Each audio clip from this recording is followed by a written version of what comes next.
আমার শরম করে জিন্দা বলি।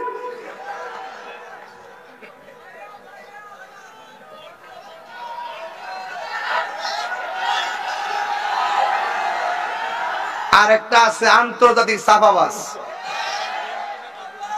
আন্তর্জাতিক ছাপাবাজ একটা আছে, এটা আমির হামজা। এটা অত বড় ছাপাবাজ এবং অত বড় বেয়াদব, কেমনে যে তো মিথ্যা কথা বলতে পারে, এমন মিথ্যাবাদে আমার জন্মের পরে দেখছি না। বাবা শাহজালালের মানতে সমস্যা, আরে আমার চিন্তা হলি বানায় ফালায়।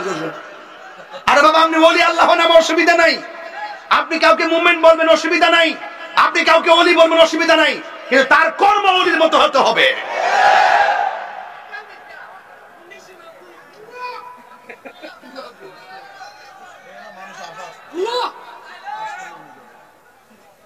আমার কইতাছে আমি বলে কোরআন শরীফ পড়তাম পারি না। কইছিনি আমি তো প্রতি ওয়াজই কই যে বাবার আমি কারিও না হাফেজও না, আমার ভুল হইতে পারে, তুমি ধরাই দাও। দেখে যেমনি কইছে মনে হয় আমি কোরআন শরীফ জের জবর কোরআন শরীফের আলিফ বা তা পারি না, এমন ভাবে পাবলিককে ধোঁকা দিতে চেষ্টা করে। আর আমার ব্যাপারে বলে এর ধরে না কিনলে গে, এরা দোকান না কিনলে গে, এর দর তো 1 2 3 4 9টা তো দিছে, কইছে 100 9টা দে। আমরা সুন্নিদের হাতের কবজার দাম আছে, আমরা সুর না, পাঠার না, মুনাফিক না, দুর্নীতিবাজ না, চাঁদাবাজ না, সন্ত্রাসী না, জঙ্গিবাদ না, আমরা নবীর পাগল। এই পাগলদের হাতের লেখার মূল্য আছে, এদের জবানের কথার মূল্য আছে, এদের জীবনের মূল্য আছে, ঠিক কিনা বলেন? নারায়ে তাকবীর, নারায়ে রিসালাত, নারায়ে কাসিয়া, ওয়ালি তাওয়াক্কুল শরীফ। তুমি কে আমি কে, আহলে সুন্নাত ওয়াল জামাত। রাগ করছেন আপনারা, গুসা করছেন, রাগ করবেন না, এক থাকবেন, ঠিক আছে তো? মাজারে যেহেতু ধরে লাইছে স্বাধীনতার পরে কি কেউ মাজারে আগুন লাগাইছে? তো যে আমল এসে মাজারে আগুন লাগাই, এই আমল আমরা চাই না। কথা কোন ঠিক না বেটি? যারা মাজারে ওরাকে মহব্বত করবে আমরা তাদের সঙ্গে থাকবো। এবার উপায়ন করেন কেন মাজারের পক্ষে, কেন মাজারের বিপক্ষে। যদি কেউ মাজারের বিপক্ষে থেকে প্রয়োজন আরেকটা প্রতি বিপ্লব হবে।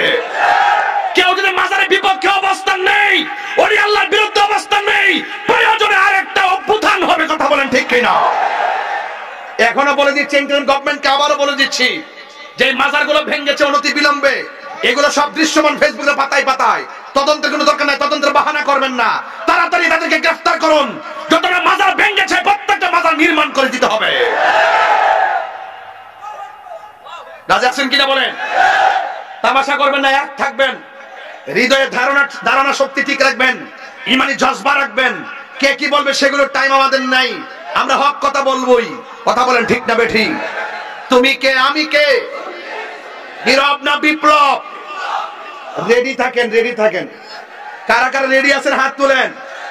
যে কোনো মুহূর্তে বড়রাই যখন ডাক দেওয়া হবে, সকলে মিলেমিশে ঐক্যবদ্ধভাবে রাজপথে আসতে হবে।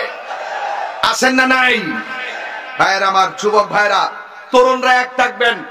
তরুণরা এক থাকলে অনেক কিছু সম্ভব। কথা বলেন ঠিক কিনা? যুবকদেরকে অনেক লাইক করি, কিন্তু ওলি আল্লাহর বিরুদ্ধে যাবেন না। ছাত্র সমাজকে বলি, কাহারও পাল্লায় ফান্দে পা দিবেন না। আপনাদের ইমানের দাম আছে, আপনাদের চেতনার দাম আছে, আপনারা কাহারও ফাঁদে পা দিবেন না। যারা ওলি আল্লাহর বিরুদ্ধে থাকবে তাদের সঙ্গে আপনারা মিশবেন না। আপনার কি লাগবে আমাদের কাছে বলেন, ইনশাল্লাহ আমরা গুছাই দিব। ইনশাল্লাহ এই শক্তি আমাদের আছে। এই বাংলাদেশে 75% সুফিবাদী মানুষ, সুন্নি তরিকার মানুষ। কথা বলেন ঠিক কিনা? এদের ভোট দিয়ে ক্ষমতায় আসতে হয়, এদেরকে মাইনাস করে কখনো কাজ করা যাবে না। আমরা এখনো মুখ খুলি নাই। ভাববেন আমরা রং দেখতেছি, এক টেবিল ইফতার পার্টি, সব বুঝতেছি আমরা। সুন্নিদের বাদ দিয়া অতই সোজা। সাবধানে থাকিও নারী পর্দার আড়ালে। আবার আরে কি কইতাম রে, মুর্দা বলি রে।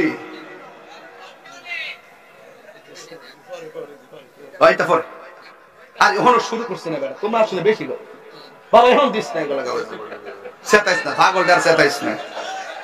সকলে করে আল্লাহু আকবার। রোজা রাখবেন ইনশাআল্লাহ? রোজা রাখলে প্রতিদান আসেনি? আরো জোরে দেওয়ার মালিক কেডা? তাহলে ফামান শাহিদা মিনকুম শাহরা ফালিয়াসুম, এই যে মাসটা আসছে, এই মাসটা সম্মান দরকার আছে কিনা? যদি সম্মান না করেন আপনার জীবন ধ্বংস।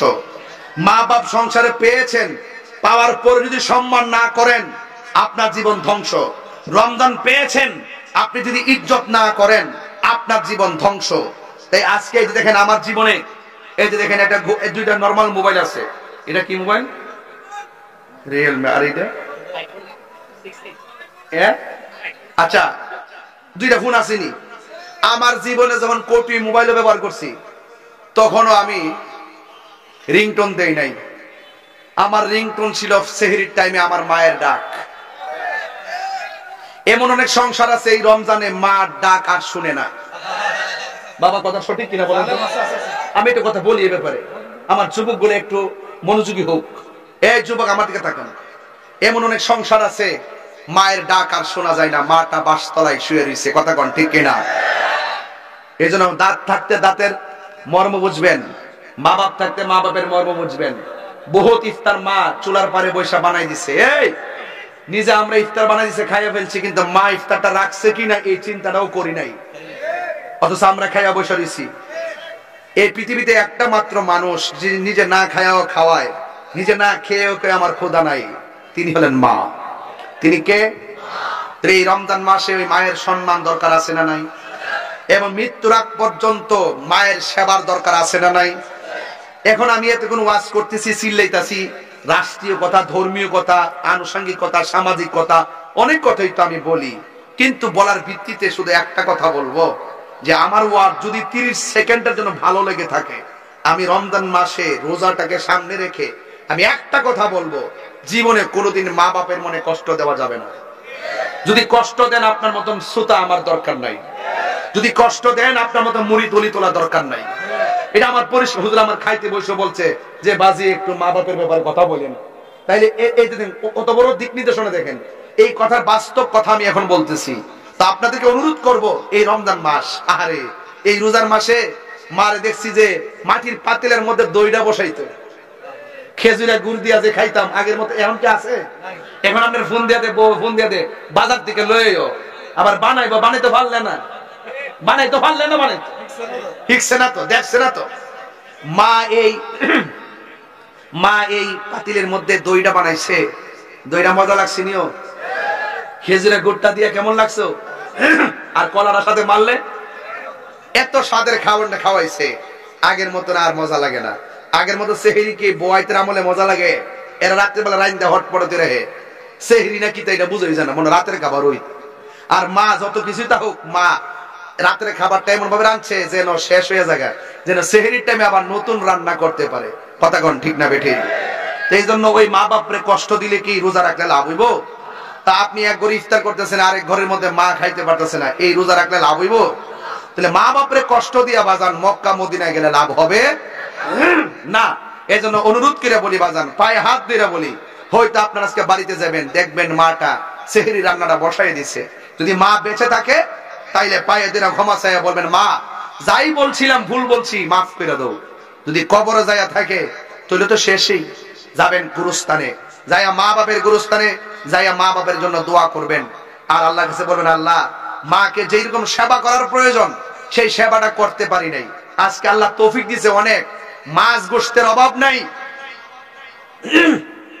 কিন্তু এখন মা বাপ তো নাই, মা বাপরে খাওয়াইতে পারতেছি না। তাইলে দেখবেন যদি আল্লাহ আপনারা মাফ করে। রাসূল একদিন গুরুস্থানে গেলেন, গিয়ে প্রত্যেকটা কবর দেখে রাসূল হাসতেছেন। আপনারা বলেন তো, রাসূল কবরের নিচে কি আছে দেখার ক্ষমতা আছে না নাই?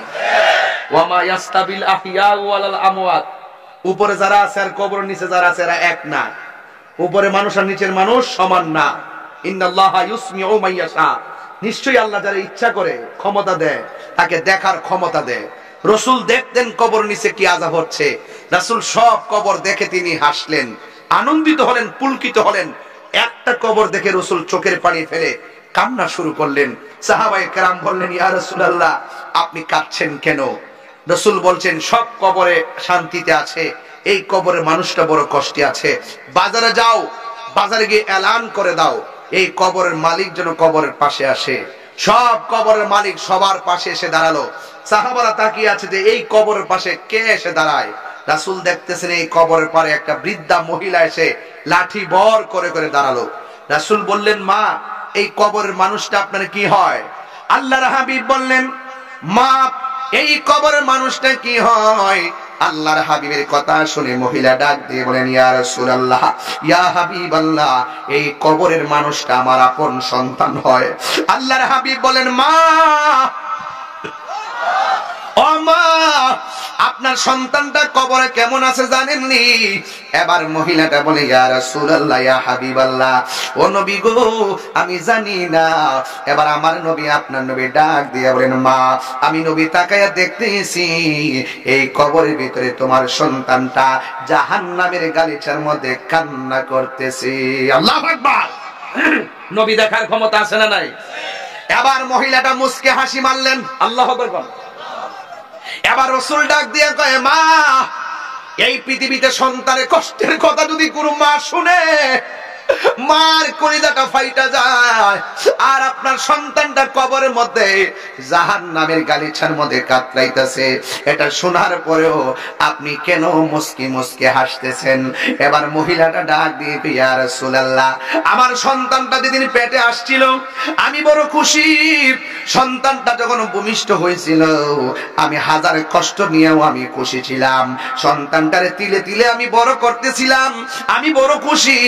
এমন একটা সময় এসেছে আমি মা বৃদ্ধা হয়ে গেলাম আর সন্তানটা জোয়ান হয়ে চাকরিজীবী হয়ে গেল, কিন্তু আমার দিন যায়, আমার রাত যায়, আমার সন্তান আমার খবর নেয় না।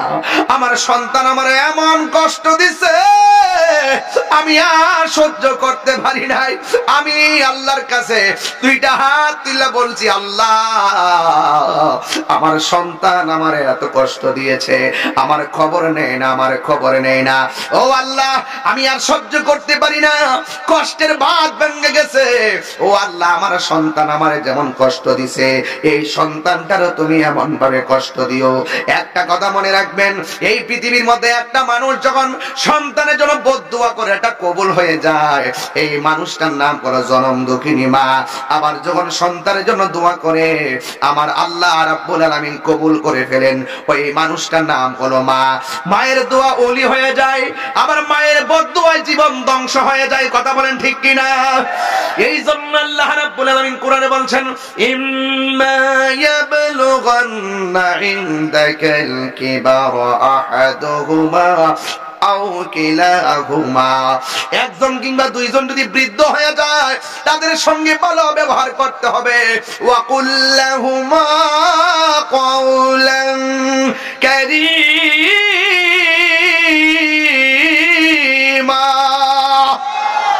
তাদের সঙ্গে সম্মানের ব্যবহার করতে হবে। কথা বলেন ঠিক কিনা? ইয়া রাসূলুল্লাহ, আমার সন্তান আমার এমন কষ্ট দিছে আমি আর সহ্য করতে পারি নাই। আপনি আমারে বলছেন আমি কেন হাসি দিয়েছি? একটা কারণে হাসি দিয়েছি, আমি সন্তানটার জন্য বদদুয়া করেছিলাম, আল্লাহ যে আমার বদদুয়াটা কবুল করছে গো নবী। আমার মতন সৌভাগ্যবতী আর কে আছে? আমার আল্লাহ যে আমার ডাকটা শুনছে, এই জন্য আমি আনন্দিত। এই কথা শোনার পরে আমার নবী আল্লাহর ডাক দেখি, আল্লাহ, সন্তান কষ্ট দিয়েছে, মা বদদুয়া দিয়েছে, কিন্তু সন্তানটা তো আমি নবীর উম্মত। ইয়া রাসূল, ইয়া আমার আল্লাহ, একটা মেহেরবানি করে মহিলাটাকে কবরটার ওপেন করে দেন, যেন মহিলাটা নিজের সন্তানকে নিজের চোখে দেখতে পারে। আমার নবীর মতো মুস্তাজিবুদ দাওয়া কি কেউ আছে? নবী যদি বলে আল্লাহ দাও দিয়ে দিবে, আল্লাহ দেখাও দেখিয়ে দিবে। আমার রাসূল বললেন, আল্লাহ কবরটার একটু আলোক করে দাও, মহিলাটা যেন তার সন্তানটার এক নজরে দেখে। এই কথাটা বলতে দেরি রে বাবা, আমার আল্লাহ রাব্বুল আলামিন কবরটার ওপেন করে দিল। মা মা মা, কেমন মা? সন্তান হাজার কষ্ট দিল, একবার মহব্বতে মা কইয়া ডাক দিলে মা সব ভুলে যায়। কথা কোন ঠিক কিনা? এবার কবর যখন ওপেন হয়ে গেছে, মা দেখতেছেন কবরের ভিতরে আযাব চলতেছে। এই কথা দেখা আমার আল্লাহরে মহিলাটা ডাক দিয়ে কই, আল্লাহ আমার সন্তান আমারে কষ্ট দিছে, আমি সন্তানকে বদদুয়া দিয়েছিলাম, কিন্তু তুমি সন্তানটা এমন কষ্ট দিবা, যদি আমি জানতাম কোনদিন তোমার কাছে বদদুয়া দিতাম না। ও আল্লাহ আমার বড় মায়া লাগতেছে, আল্লাহ তোমার বন্ধুর উসিলা আমার সন্তানটারে মাফ করে দাও। আমার নবীর উসিলা দিলে আমার আল্লাহ খুশি হয় না, বেজার হয়। ও যুবক, এই জন্য মারে কষ্ট দিয়ে কবরে গেলে শাস্তি অবধারিত। খবরদার মারে কষ্ট দিয়েন না, কষ্ট দিলে মা সহ্য করতে পারে না। এই মার সঙ্গে যাইয়া আজকে যাইয়া মারে নিয়ে সেহরি খাইবা, মারে লইয়া ইফতার করবেন। আমার নবী আপনার নবী বলেছেন, মা বাবাই তোমার জান্নাত, মা বাবাই তোমার জাহান্নাম। মাকে ভালোবাসলে জান্নাত পাবে, মাকে কষ্ট দিলে তুমি জাহান্নামের মধ্যে যাবে। জান্নাতের চাবি আমার মা, গো জান্নাতের চাবি আমার মা। মা যার বেঁচে নাই তার মতো দুঃখী নাই, মা যার বেঁচে নাই তার মতো দুঃখী নাই। খালা ফুফু মায়ের মতো না, আমার গো জান্নাতের চাবি আমার মা। মা মা গো জান্নাতের চাবি আমার মা। আল্লাহু আকবার কোন। ওই মা বাপরে কষ্ট দিবেন ভাই, পাও ধরে বলে দিয়ে যায় রমজান মাস, নামাজে দাঁড়ায় যাবেন আর নামাজ ছাড়েন না, রোজা রাখতেছেন ভবিষ্যতে আর রোজা ছাড়বেন না, মা বাপরে ভালোবাসবেন আর কোনদিন কষ্ট দিবেন না, নেশা তো ভুলেও করবেন না, ঠিক আছে? সুদ খাবেন না, সুদ যে খাই তাকে সাপোর্ট দিবেন না, সুদ খাবেন না, সুদ যে খাই তার পাশেও যাবেন না। যেই ঘরের মানুষ সুদ খায় সেই ঘরে শান্তি নাই, যেই সমাজে ওপেন সুদ চলে সেই সমাজ শান্তির হয় না, যেই দেশে সুদ চলে সেই দেশ শান্তি আসবে না। এটাই হলো ইউনিভার্সাল ট্রুথ। কথা বলেন ঠিক না বেঠিক? হারামের মধ্যে কোনো আরাম। আল্লাহ আমাদের সকলকে তৌফিক দান করুক, বলুন আমিন। রেখে দিলাম আলোচনা। একটা অনুরোধ করেছেন, আসা যাওয়া কি যন্ত্রণা, জানলে দয়াল আর আসতাম না। এটা আমি আগে জানতাম, এখন আবার দেখকে বলতে হবে ডায়েরির থেকে, কিন্তু এখন খেয়ালে নাই। আসা যাওয়া কি যন্ত্রণা, আসা যাওয়া কি যন্ত্রণা, জানলে রে দয়াল আর আসতাম না। জ্বালা আছে না নাই? আও জ্বালা আছে না নাই? সন্ধ্যা হইল ডাক দিলে না মুরে প্রাণ দয়াল রে, সন্ধ্যা হইল ডাকি দিলে না মুরে প্রাণ দয়াল রে। আর পরীক্ষার সময় নাই, কর জোরে ক্ষমা চাই, শেষের খেয়া না নিলাই আমারে, আমার দিন কি এমনি যাবে, লোকে তোমায় কি বলিবে, এই দুঃখ রইল তাহিরির অন্তরে প্রাণ দয়াল রে, সন্ধ্যা হইল ডাকে দিলে না মুরে। জীবন যাইতেছে গা, 10 রোজা গেছে গা, আর ফিরে আইব? আহা, হায়াত কিন্তু শেষ। এই জন্য যুবক ভাইরা আমার, এক ধাত্তহীন কণ্ঠে এই সময়টুকু আপনাদের জন্য ব্যয় করেছি। শুধু একটাই দাবি থাকবে, জীবনের চাইতে রাসূলুল্লাহকে বেশি ভালোবাসবেন, মা বাবার সেবা করবেন, রমজানের রোজাগুলো রাখবেন। তবে বাতিলদের সঙ্গে কোনো সম্পর্ক রাখা যাবে, তাদেরকে সালাম দেওয়া যাবে, তাদের পিছনে নামাজ পড়া যাবে, তাদের কাছে মেয়ে বিয়ে দেওয়া যাবে, তারা মারা গেলে কবরের পারে যাওয়া যাবে, ওই মুনাফিকদের দ্বারে কাছে যাওয়া যাবে না। আল্লাহ আমাদের সকলকে কবুল করুন, বলুন আমিন। আমার দইরা দিব, কান্ডার দইরা জুতা তো বাইরে দিবে, তাহিরিটা ভুল করছস, এটাই আমার শক্তি। কথা কোন ঠিক না বেঠিক? আল্লাহু আকবার জোরে কোন না কেন? মোল্লা হাজি খবর লইছনি, বিসমিল্লাতে কয় রঙের পানি, সন্ধান জানহনি। জানবো কইতে আমি আমি বলি প্রেমের বাঁশি, আমি বাজাই প্রেমের বাঁশি, এরা বুঝে বাঁশের বাঁশি। আমি বলি প্রেমের আগুন, এরা মনে করে চুলার আগুন। কথা কোন ঠিক না বেঠে? এরা আমারটা বুঝবে কেন? ওর সময় তাতে রাস্তায় পরে যদি তিনটার পরে আইতাম রে বাবা, ইতা রাতে তিনটার পরে চলে। রমজান মাসে কি চলে বাজার? আরে চালাইলেই চলে। দিনের বেলায় বাঁশি বাজাই, নিশিরাই তো আগে বাজাইছি। ওর সময় তাতে রাস্তায় পরে ধরবি যদি তারে, চলো মুর্শিদের দরবারে। মুর্শিদেরই নামটি ধরো, নিজেরই মানুষজন করো, বিসমিল্লাহকে চাপা রাখো হৃৎপিণ্ডের ভিতরে। মুর্শিদেরই নামটি ধরো, নিজেরই মানুষজন করো, বিসমিল্লাহকে চাপা রাখো হৃৎপিণ্ডের ভিতরে। দুই চোখের পানি দিয়া যাই কি পাওয়া তাহারে, ওর সাথে সাথে মন মহাজন, সাথে সাথে মন মহাজন, কি না হইতে পারে চলো মুর্শিদের দরবারে। মুর্শিদ নামটি পরম দন, করো তুমি তার সাধন। তিন পুরা বুঝবো কেমনে বাজে? হেরা তো বুঝেই না ওয়াজ, হেরা মনে করে লাকড়ি ফুরা। আমি কই তিন ফুরা, হেরা বুঝে লাকড়ি ফুরা। তিন ফুরা মানে মারফেট আইছি এক ফুরা, মারফেট থেকে দুনিয়াতে আইছি আরেক ফুরা, মরার পরে আরেক ফুরা। মুর্শিদ প্রেমে মজিলে মুর্শিদ কাছে টানিবে, মুর্শিদ প্রেমে হৌরে দেওয়া না দেখবে মদিনা। মুর্শিদ প্রেমে হৌরে দেওয়া না।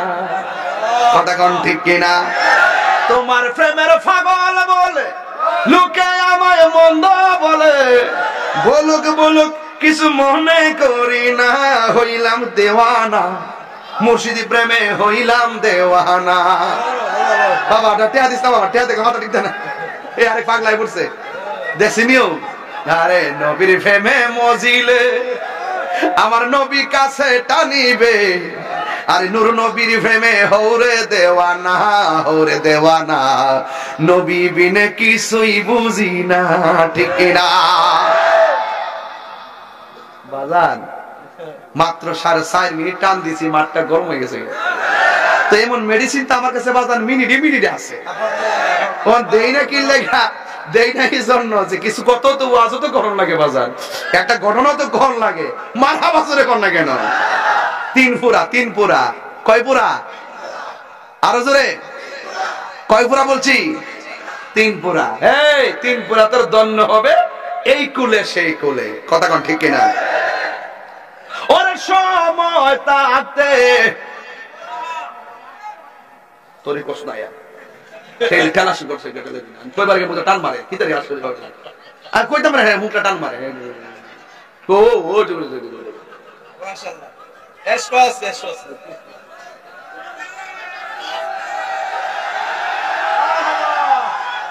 আরে পাপড়ি পাগল যে কি অবস্থা। এই মেয়ে বাড়ি যান, মেয়ে বাড়ি যান। এই কি বলছিলাম? আরে মুর্শিদ নামটি পরম দন, করো তুমি তার সাধন। তিন পুরা তোর দন্য হবে এই কুলে সেই কুলে। ববের মায়াই পয়রা বাজান যাই কি পাওয়া তাহারে, ওরে ভাবের অঙ্গ সঙ্গ ধরে বাবের খেলা খেলে চলো দয়ালের দরবারে। ওরে তুম সময় তাতে রাস্তায় পর ধরবি যদি তারে, চলো মুর্শিদের দরবারে। ঠিক কিনা? গভীর মনোযোগ। কি বলছিলাম? এবার জাহান্নামের পানি যারা পান করবে তারা কি বলবে জানেন? ও আল্লাহ, আমরাও পানি চাইলাম, তারাও পানি চাইলো। আমাদের রব তুমি, তাদের রব তুমি। আমাদেরকে পানি দিছো, তাদেরকে পানি দিছো। আমাদেরকে পানি দিলা তুমি জাহান্নামের পুজের পানি, আর এদেরকে তুমি পানি দিলা হাউজে কাউসারের পানি। তার কারণ কি? আল্লাহ ডাক দিয়ে বলবে, ও বান্দারা, তোরে কইছিলাম নি দিনের বেলা খাইস না, হলুদ পর্দার ভিতরে ঢুকে যায়।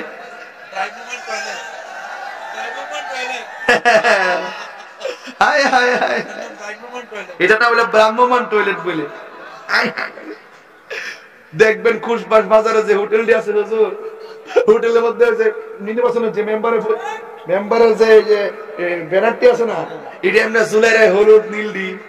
আর কিছু কিছু লোক আছে দেখবেন আস্তে আস্তে ডাইনে চায় বামে চায়, কেউ নেহারে দেখে, যেই মাত্র দেখে কেউ নাই ঠুস করে ভিতরে ঢুকা জায়গা ঢুকা বিশ্বাস করেন এমন ভাবে খা গলা পর্যন্ত খাইয়া বের হওয়ার সময় টিসুড়া দিয়া এমন ভাবে মুখটা বুঝো যেন এক সপ্তাহ ধরে খাওয়া না ভাত খানা। ঠিক আছে ঠিক আছে নি, ঠিক আছে নি বাজার। এই যুবক, এগুলো চলবে না, এগুলো আল্লাহ বলছে আমি বলছিলাম দিনে না খাওয়ার জন্য তোরা খাইছিলি। আরে বাবা, এই মাঠে খুশবাস কি ঈদগাহ আছে না? ঈদগাহ কোন দিকে? এদিকে। ঈদগার মাঠে দেখবেন জিডি রোজা রাখছে না, রোজা রাখছে না। শুনেন, এই ঈদগার মধ্যে দেখবেন যেগুলো রোজা রাখছে না, বেনসন খাইছে, পাড়ার মতন 2-3 বেলা খাইছে। খায়া দেখবেন এগুলা কি করব, ইন্ডিয়ান ধুতি কাপড় দিয়া একবারে ভাতলা পাঞ্জাবি বানাইবো, সেন্ট গেঞ্জিটা পরবো, দেখা যা লঙ্গিটা লাগাইয়া ব্যাসলেটটা লাগাইয়া এমনি আস্তে আস্তে যাইবো, বাচ্চা কাচ্চা না তো দিয়ে পরে এমনি লুঙ্গিটা ধরে এমনি আইটেটা যাইয়া একদম ঈদগার ঈদের নামাজের প্রথম কাতার। এবার ইমাম সাহেব জিগাবে, ইমাম সাহেব জামাত আজকে কড়া হইব, মন হয় জানে বাপরে বাবা আসমান থেকে অলি লেমেছে, অলি অলি। আমরা দেশে জিন্দাউলি আছে না, বিডেতে লোক ইফতার করে,